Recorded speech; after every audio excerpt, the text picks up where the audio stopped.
বন্ধুরা, আজকে আমি নিয়ে চলে এসেছি দারুণ স্বাদের রেসিপি। এই রেসিপিটা প্রত্যেকেই বলবে যে তার কার পছন্দ না এমন একটা রেসিপি। আর এই সময়টা একটু গরম তো পড়ছেই, শুরু হয়েছে গরম পড়া। আস্তে আস্তে এই সময় ঠান্ডা জিনিস খাওয়া খুবই ভালো।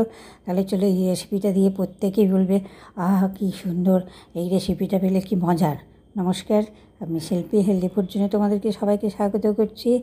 আজকে যে আমি রেসিপিটা নিয়ে এসেছি সেটা হচ্ছে লাউ চিংড়ি। চলো রান্নাঘরে যাই, আমি কিভাবে করছি স্কিপ না করে তোমরা দেখো। আমি নিয়েছি 300 গ্রাম মতো চিংড়ি, কাটিয়ে নিয়ে এসেছি, পরিষ্কার করে লবণ হলুদ মাখিয়ে রেখে দিয়েছি। আর একটা নিয়েছি লাউ। এখন একটু বুঝতেই পারছো যে ফাল্গুন মাস পড়ে গেছে, গরম গরম চলছে, হালকা হালকা করে গরম আসছে। এই সময় পেট ঠান্ডা রাখা খুব দরকার, সেই জন্য লাউয়ের ভূমিকা অনস্বীকার্য। সেই লাউ চিংড়ি তো মানে বুঝতেই পারছো একটা উপাদেয় খাওয়ার, প্রত্যেকের পছন্দের। আমি খোসাটা ছেলে নিচ্ছি।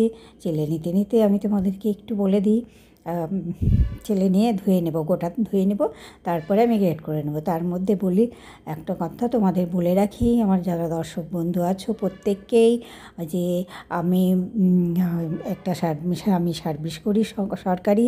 সেই কারণের জন্য কিন্তু আমি হয়তো কোনো কোনো সময় তোমাদের ভিডিও দেখে ওটা হয় না, বা পারি না।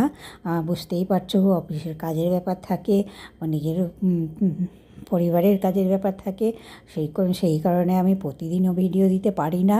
আর তোমাদেরটাও কোনো কোনো সময় হয়তো না, কিন্তু লেট হলেও আমি কিন্তু পরে করে দেখিও আর কমেন্টও করি।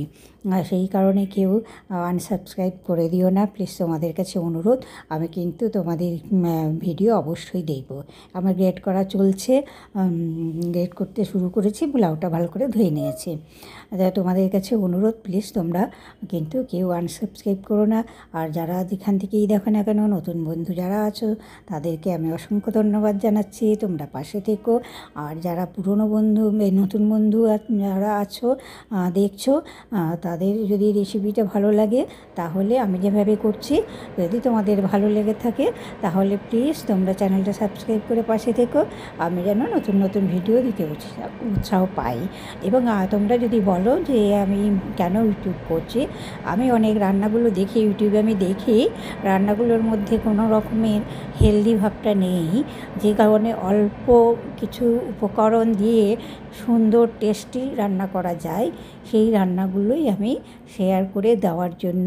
এবং কেউ যদি শিখতে চায় সেই যেন তার জন্য শিখতে কোনো প্রবলেম না হয়, আমার রান্নাগুলো দেখে এবং খেতে যেন স্বাদিষ্ট হয়, সেই কারণের জন্যই কিন্তু আমার এই ইউটিউবে কিছু আমার ভিডিও শেয়ার করা।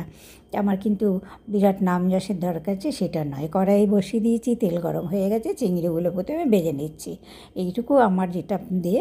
তবে আমি একটা নির্দিষ্ট জায়গা পর্যন্ত যেতে চাই যেখানে আমার ইউটিউবার হিসেবে একটু অন্তত পরিচিতি থাকে, এইটুকু। আমার কোনো মানে বিশেষ কোনো উপার্জন বা বিশেষ কিছুই না, একটা ভদ্রস্থ জায়গায় যেতে পারলেই হলো, এইটুকুই আমার হচ্ছে। আমার রান্নাগুলো লোকে পৌঁছে গেলেই হলো। অনেকেই আছে আজকালকার দিনে নতুন নতুন যারা অল্প বয়সী মেয়ে, তারা একটা দুটো সন্তান, তারা রান্নাবান্না করে বা বাড়িতে কিছু কাজকর্ম করে না, তারা ইউটিউব দেখে শেখে। সেই জন্য রান্নাগুলো যেন ইউটিউব দেখে শেখে, যেন স্বাদিষ্ট রান্না করে খাওয়াতে পারে, সেই জন্যই আমার রান্নাগুলো শেয়ার করা। আর চিংড়ি মাছ ভাজা হয়ে গেছে, দিয়ে দিলাম তেল। তেল দেওয়ার পর দিয়ে দিলাম কাঁচা লঙ্কা আর সর্ষে ফোড়ন। আজকে আমি সর্ষে বাটা দিব চিংড়িতে লাউ চিংড়িতে সর্ষে বাটা কিন্তু খুব সুন্দর মানায়।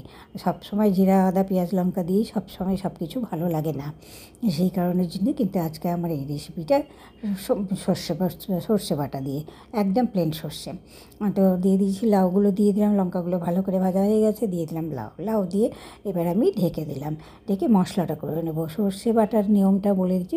সর্ষে মিক্সিতে বাটতে গেলে আমি প্রথমে গোটা সর্ষে নিলাম, 2 টেবিল চামচ হবে, আর আমি টিস্পুনের মধ্যে নিয়েছি, সেই জন্য 4 চামচ নিয়েছি। এবার ওইটাকে কিন্তু একটু লবণ দিয়ে প্রথমে গুঁড়ো করে নিতে হবে। গুঁড়ো করে নিলে কী হবে, লবণ দেওয়ার কারণ হচ্ছে সর্ষেটা যেন তিতো না হয়ে যায়, 1।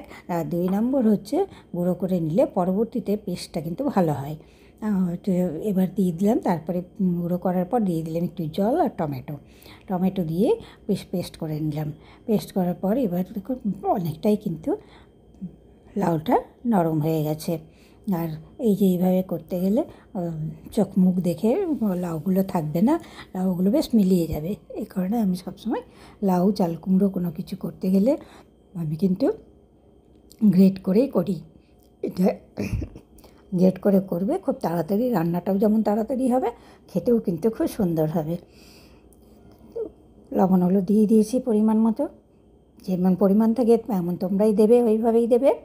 দেওয়ার পর নাড়িয়ে চাড়িয়ে নিয়েছি, এবারে দিয়ে দিব আধখানা টমেটো। আধখানা টমেটো দিয়েছি আমি মশলায়, আর আধখানা টমেটো দিচ্ছিলাম আমি লাউয়ের মধ্যে। এবার টমেটোগুলোও বেশ সিদ্ধ হয়ে গেছে, আমি 4 পিস করে দিয়েছিলাম, সেদ্ধ হয়ে গেছে। দেখো কত সুন্দর আস্তে আস্তে তরকারিটা মজে গেছে। এবার আমি সর্ষে বাটাটা ছেঁকে দিচ্ছি, কেননা সর্ষে বাটার যে কালো খোসাগুলো, সেগুলো একটু পেটের পক্ষে ক্ষতি করতে পারে। ফাল্গুন চৈত্র মাস সামনে, সেই কারণের জন্য কিন্তু এই সময়টা সাবধানে থাকা উচিত। সেই কারণে আমি সর্ষেটা ভালো করে ছেঁকে দিলাম। আর মিক্সির ব্লেন্ডারের বাটিটা একটু ধুয়ে জলটাও দিয়ে দিলাম। যাই হোক, এবার চিংড়িগুলো মিশিয়ে দিলাম। দেখো সুন্দর হয়েছে। আবার সব কিছুতে এই যে একটু টমেটোর জন্য আর লঙ্কার মধ্যে 2টো পাকা লঙ্কা ছিল, এই কারণের জন্য কিন্তু কালারটা একটু, মশলার কালারটা একটু লাল হয়েছে, সর্ষের কালারটা। দেখো কত সুন্দর তরকারিটা এভাবে নাড়িয়ে নিয়ে একদম কত সুন্দর তরকারি। আমি অনেককেই দেখেছি সর্ষে বা পোস্ত কষার ফলে কিন্তু তরকারির এই বন্ডিংটা ভালো হয় না। এই তরকারিটা আমার হয়ে গেল, দেখো কত সুন্দর হয়েছে। তাহলে তোমরা যদি কারোর আমার রেসিপিটা ভালো লাগে তাহলে সাবস্ক্রাইব করে পাশে থেকো, লাইক শেয়ার কমেন্ট করে দিও। আজকের মতো এখানেই শেষ করছি, পরের রেসিপিতে দেখা হবে।